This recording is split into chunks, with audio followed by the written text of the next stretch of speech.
Yeah,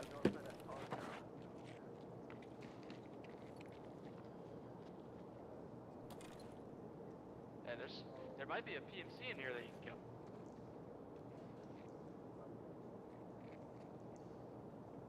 It's moving all weird and goofy over there.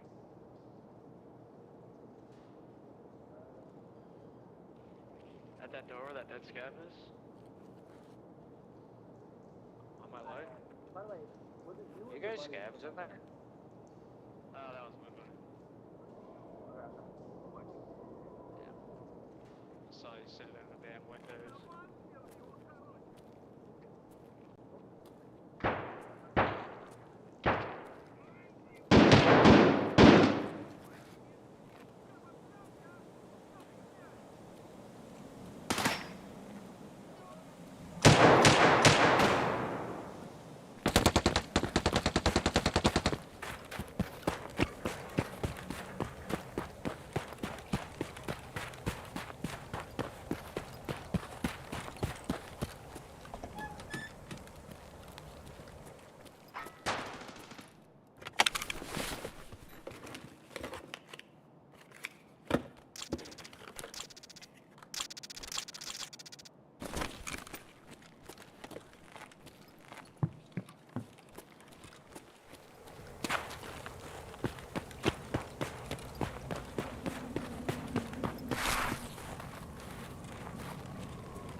I brought this thing in here.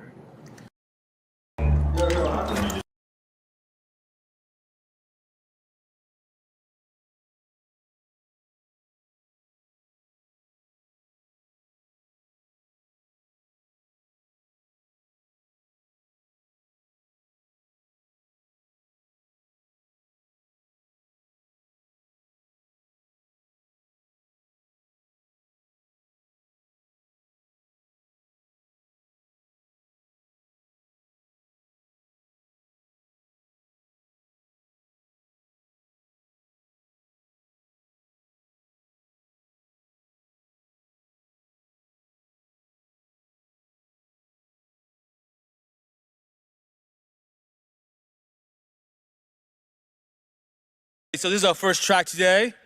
So buckle up and let's have a great ride.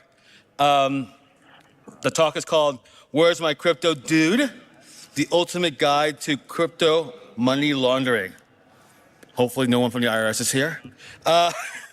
And the speaker is Thomas Rocha from France. And let's give him a big round of applause, huh? And thank you guys for showing up today, making DEF CON great again. There you go. Thank you.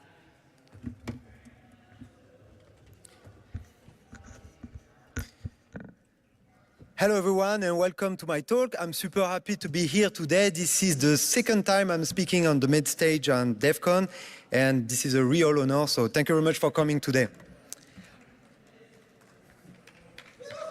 Yes! Thank you!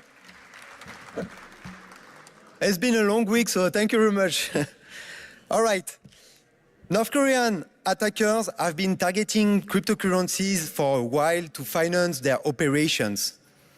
Last February, they stole $1.4 billion from the Bybit exchange, and they laundered the money very fast.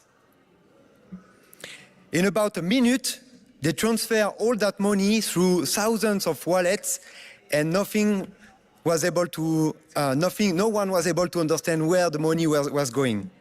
So I wanted to understand and to see how cryptocurrency and money laundering is possible on public blockchain. Sorry, give me a second. Yeah. The screen's not displaying properly. Sorry, guys. You're not seeing the screen properly. First track of the day, always the case. Is there a button? Is there a button here? Oh. Screen mirroring. Right click. It's a button. I knew there was a button.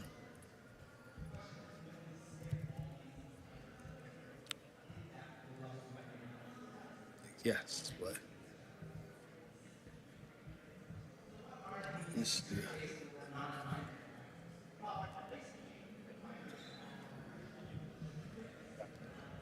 There we go. Clicker. And you are presentation. Okay. Full screen. Let me do it. Yeah. Sorry about that, guys.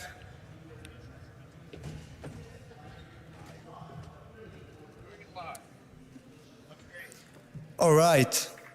IT is hard, isn't it? All right, let's start again. North Korea attackers have always had an interest into the cryptocurrency market to fund their operations.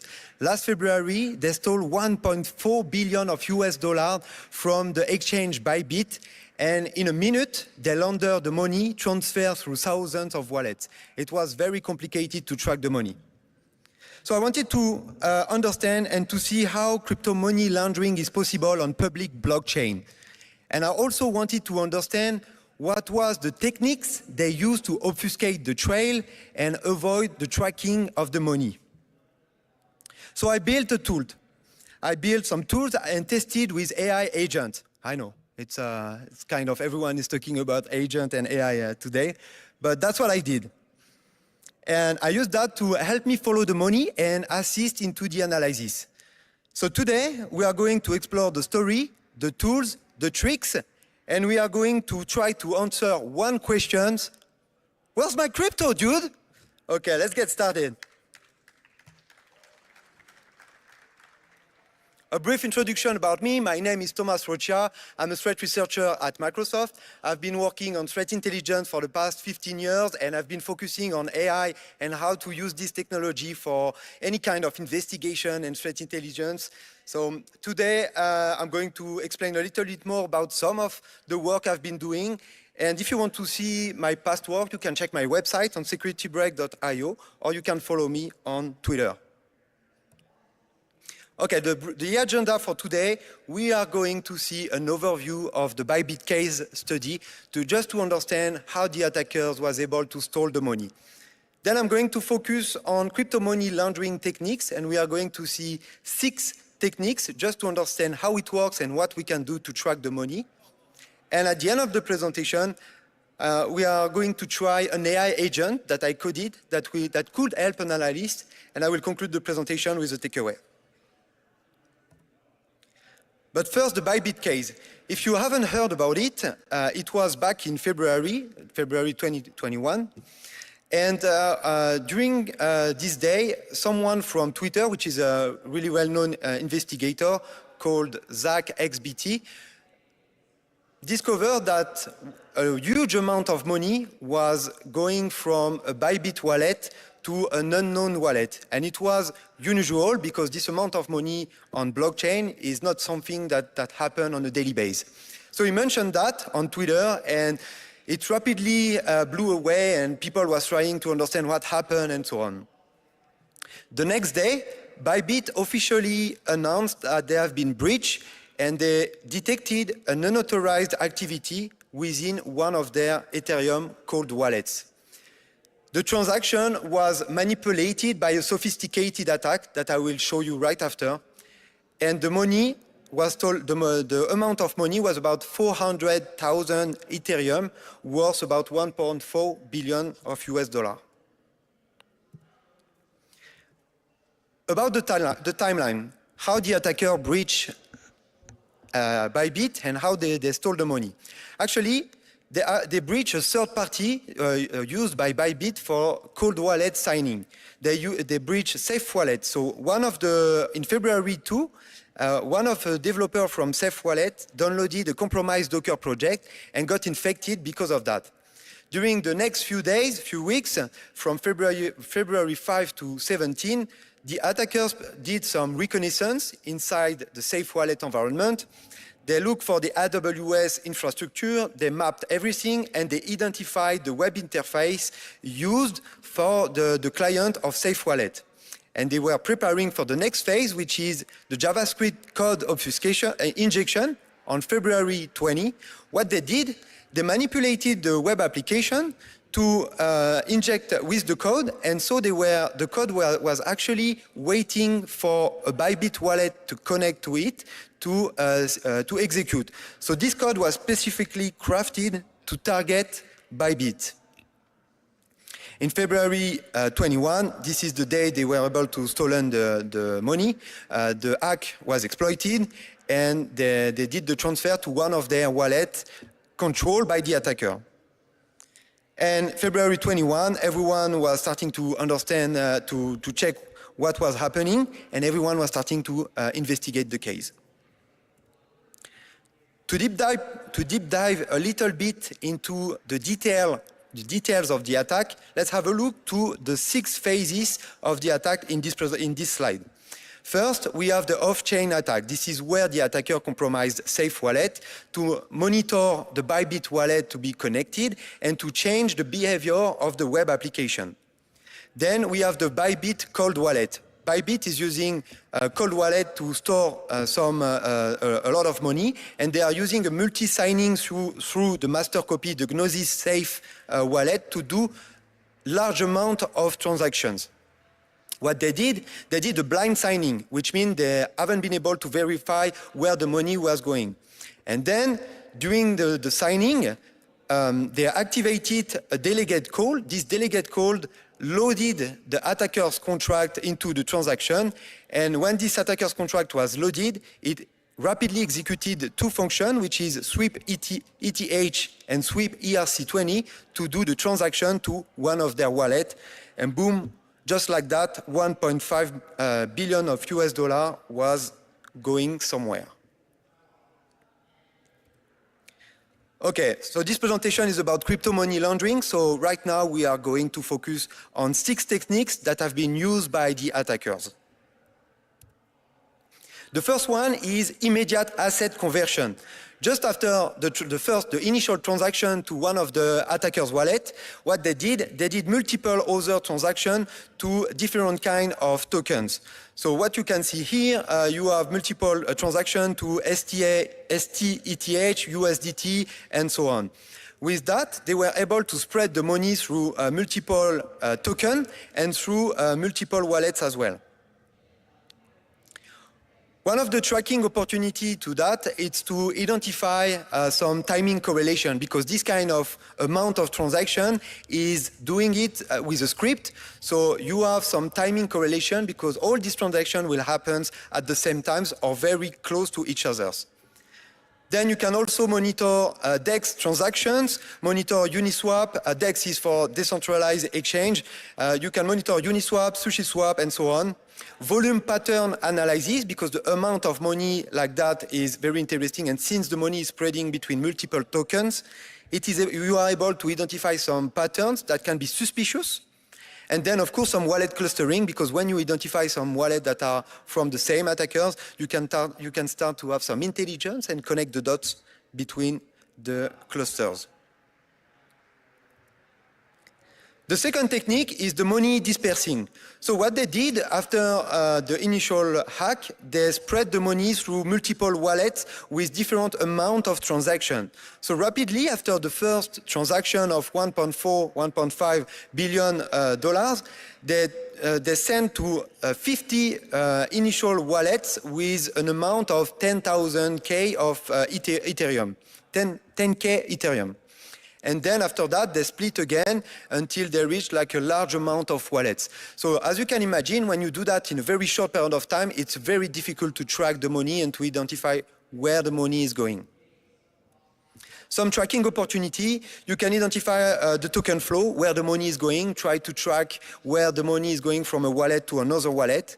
Monitor gas usage, since all those transactions are automated, then you will have a gas usage which is similar for most of the transaction.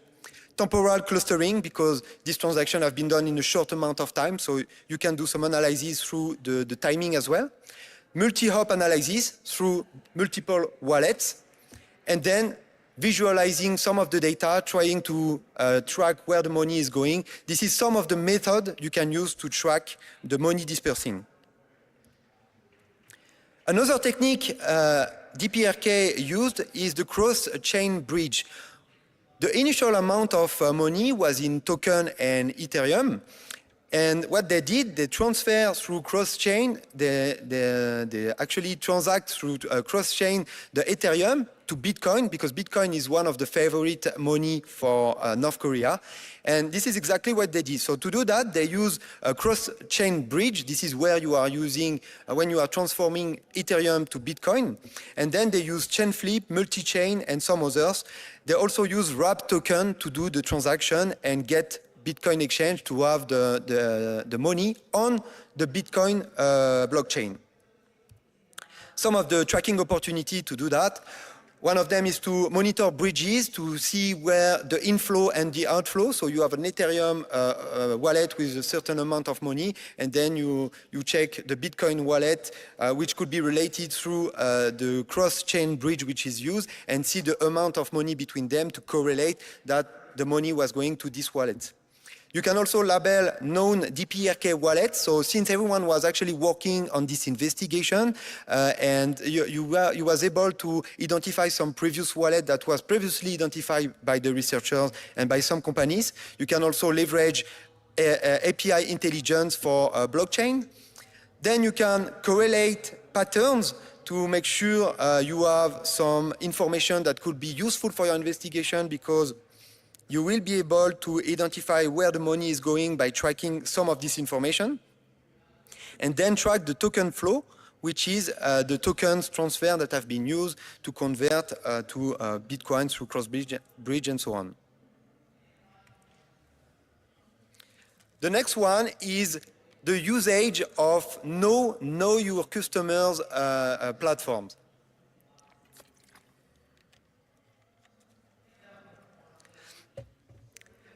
North Korea attackers, what they did, they used the exchange platform, which is a platform that doesn't require any identity to use. So it was very interesting because it's a platform that claim that they are using confidentiality and so on. So it's a very interesting platform for people that wants to launder the money because you don't have to prove who you are or to give an ID. Which is interesting with this case is the amount was so big that the platform was temporarily overwhelmed by the amount of transaction. Kind of interesting. To track this kind of transaction, what you can do is to flag all the wallets, the deposit wallets from the X platform and try to correlate with all that money. Check the outflows in Bitcoins because remember they want to convert to Bitcoin because this is their favorite money. And then reconstruct the swap flow as well, ETH, swap bridge, and so on. The fifth technique is using mixers and CoinJoin. So CoinJoin is actually a platform where you will be able to send some money, and in your transaction, the amount of money you are sending will be merged with some money from someone else. So it's make more difficult to track the money because the initial money that you are sending is mixing with another transaction. And a mixer is almost similar, except you send your money to a platform, and this money will be inside the platform. This money will be exchanged and transferred to multiple wallets until they get back to another wallet outside of the mixer itself, and the money will be clean. So it's more difficult for analysts to track where the money is going because there is multiple transactions doing it, and the money will be kind of clean after this kind of mixing. Some of the tracking opportunities, you can use heuristic analysis to apply, for example, some statistical heuristic to identify which wallet was pre-mixer and which one was after, and some wallet behavior pattern as well. You can also flag all the mixers, contract, and wallets if they are known, such as Tornado Cash or some others. And you can also do some taint analysis to see where the money is going and try to track the money from A to Z. The last part of the money laundering is the OTC cash out. So as you know, for when you are launder the money, at some point you will need to have some fiat money. You need to have some US dollar or euro, whatever. So the attackers needed to have this part at the end, and DPRK is using some OTC cash out region, such as Southeast Asia, Eastern Europe, or Latin America. And what they were doing, they are actually using small businesses to send the money, and these small businesses get out the money in US dollar and so on. So it's more difficult from us to track this money because at some point when the money are out of the blockchain, then you lose track, and this is another way to track the money. But from that, you can potentially identify OTC brokers through that specific region, identify known wallets, and try to make some correlations. All right. This is the 101 for laundering your crypto money. Right now, I'm going to talk about an AI agent to help an analyst tracking the money. So let me explain what I did. I built an AI agent, which is powered by an LLM. And if you are not familiar with an AI agent, this is basically an autonomous LLM system that will reason and act, and based on the observation will reason again and act again. So it's basically an LLM with some reasoning function connected to some tools that will be used during the investigation and the task we are giving to the user. And these tools will feed the observations. This observation will continue through the reasoning process, and so on and so forth. So what I did, I created an AI agent specially crafted to track crypto money laundering, and connected my AI agent with multiple functions. The first one that I did, I connected my AI agent to context storing to make sure it keeps track of everything. Because as you can imagine, where you are investigating a blockchain transaction, it's a huge amount of data, and it's kind of complex to follow everything and to keep track of everything. So first thing that I did, connecting something for my agent that let it know and understand what was the previous steps and how to store the context which is currently ongoing. Then I connected my AI agent to some toolings. And first, I connected to some of the tools to the Etherscan API to look for the Ethereum transactions. And then I also connected it to some blockchain intelligence platform, some blacklist, and some custom code that I did to identify some patterns in the transactions. And at the end, I also have a way to report all the information and to create a report with all the data so the analyst can investigate a little bit deeper or have something which is a little bit more interesting to read. And also graph visualization, because when you do some blockchain analysis and transaction, it's really cool to see where the money is going. To connect all that tools to my agent, I use Model Context Protocol. So if you're not familiar with MCP, it's a standard protocol to connect AI system to some tools. And this is exactly what I did. I created 3 MCP servers. The first one is MCP Etherscan, connected to Etherscan to look for some transaction and get back this data. I connected it also to some blockchain intelligence to look for a known wallet, to label some information from the wallet itself. And then I also created a custom one for money laundering schemes. So I built some detection to identify the money distribution, the gas fees, the wallet clustering, and so on. So now this is the demonstration. So right now what I'm doing, I'm running my AI agent. And then this is my MCP servers. The first question I'm asking is, can you investigate this wallet? And then I pass the first wallet from the initial transaction. What is going on here? The agent is actually executing the tools that I created. You can see some of them on the screen. And then we have the investigation result. Right now he's asking to continue the analysis because he was loading the tools. So I'm asking, check the amount of money, then identify the 10 biggest transactions from this wallet, the one we previously specified.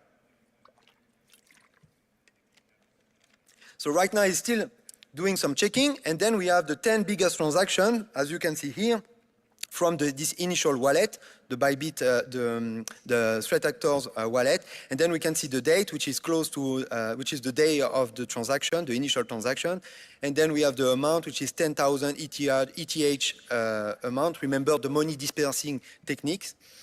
Then I'm asking for all those 10 wallets, tell me if their wallet.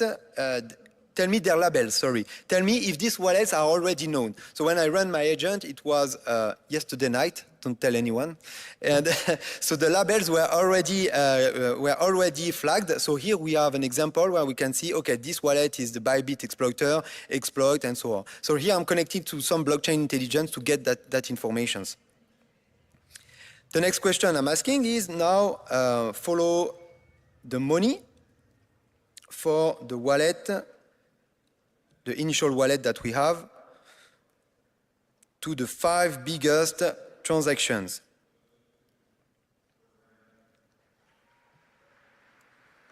So right now I'm asking this information. Again, my agent will understand my request. It will process the details. He already also kept some of the information we discussed before. So right now he's calling my MCP servers. We have some tool capabilities. And the interesting thing here is that we are storing also this information. So I have a graph, a Neo4j graph, where I'm actually storing the data. So dynamically, my agent will update this graph to follow the money so you can reference to it. The next question I'm asking is, okay, now put the 10 biggest transactions from this wallet into your database. This is the Neo4j graph. Again, the agent is thinking about it, reasoning, acting with the tools, the MCP tools, and the capabilities it has. And then it executes everything. It tells us that the top 10 transactions from the wallet have been successfully stored in the database. And if we have a look to the database itself, again, we update it, and then we have all the transactions that we just asked the agent to put into the graph. And you can see some correlation where the money is going and so on. The next question is from the data on the data set, on the database, tell me tell me if there is some money laundering patterns. So in that case, I'm using one of my other tools, which is identifying some patterns and money laundering schemes. And again, it will call my tool, run everything, pass all that information through the reasoning process, and give back the answer to the user. And then right now we have some information, which is Tomted transaction indicate a medium risk of money laundering activity. We have volume spike, mixer usage, exchange hopping, advanced placement, and so on. And we have some of the wallets also that are referenced here. The last question we ask is now write the report. Give me a full report that I can pass to my management or that I can present somewhere. And then the agent will also do the investigation. Right now we have the summary here on the terminal, and I'm going to show you the HTML page that it created. So we have all the executive summary. We also have a transaction and a graph build from the previous analysis because it's dynamic as well, so it updates everything, so you can see where the money is going. We have the transaction analysis where we can see the types, ETH transfer in that case, smart contract, interaction, mixers if there is. Some patterns analysis, as you can see, and timing analysis as well, so the amount of money transacted, and some money laundering indicators, and finally some basic recommendations. So this is how it works. This is an agent, and thank you.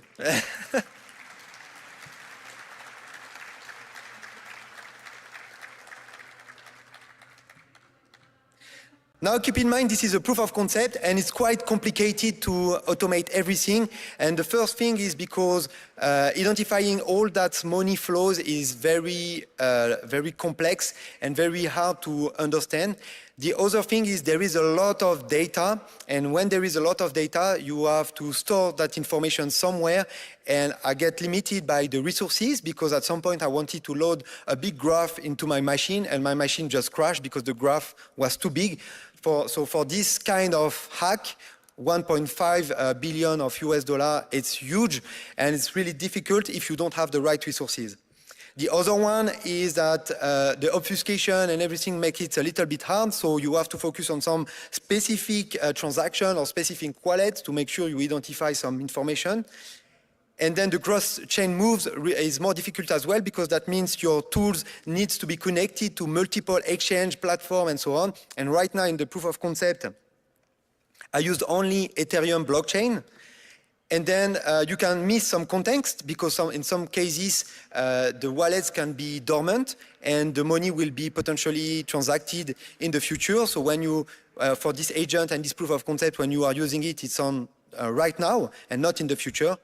And of course, API limitations. It's very expensive to use some APIs to connect through blockchain intelligence or to connect to even to the blockchain as well. So that's one of the resources as well, and it can be very slow because you are limited into the way you are requesting the API. And of course, the last one, which is the heavy infra. Remember the graph. Neo4j is not good for a large amount of data. So at some point, you will need to move to something bigger, which is more reliable for your investigation.